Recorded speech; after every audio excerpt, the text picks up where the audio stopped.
I want the face of comedy to change. I want you to pull up Netflix comedy specials, and it's all queer people of color. Right now, and especially in New York, there's a huge booming alternative queer comedy scene.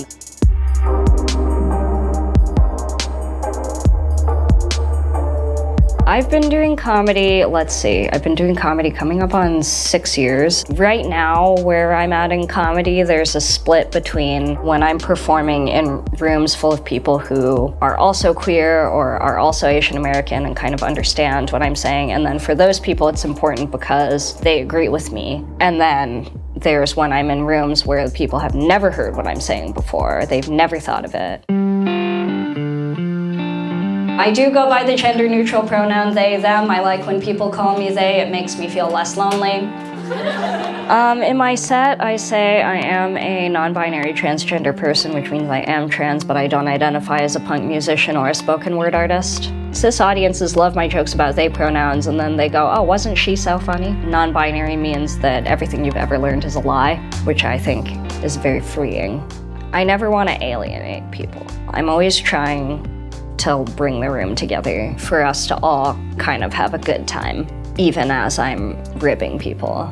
How are we feeling about Trump's America? Don't tell me if you feel good. I don't want to hear it. Okay, that's the only thing I needed to hear. That is fine. You're the only person who exists to me. I don't know that it changes anybody's mind all the time or like helps them learn things all the time. I do think I am introducing new ideas to people who've maybe never heard them before and who probably weren't expecting to hear them at a comedy show. I don't know if you can tell from looking at me, but I am somebody who cares about Asian American representation in the media. Okay, great. That's about how Hollywood feels right now. Like kind of too long of a silence and then people going, oh right, clap, hey! I think it's not that subjects should be off limits, but that people should think about what they're saying.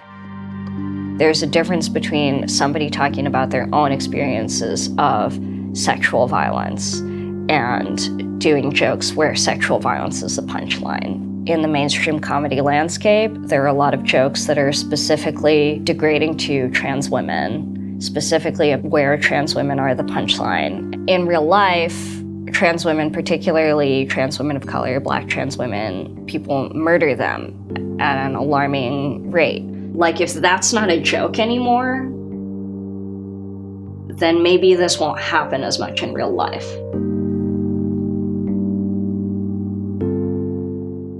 I just want there to be greater possibilities for everything, you know? I want to star in movies. I want to star in movies in a lot of different types of roles. I want to play non-binary characters who don't just walk on and go, actually, my pronouns are they, them, which is what every non-binary character on a TV show pretty much says. It's wild to me, actually, that I audition for TV all the time for roles that I could get casted, but haven't yet, but I could. And I am shocked, actually, that I'm able to do comedy that is truthful and vulnerable to me, to audiences that enjoy it and understand it without me having to lie or change things about myself.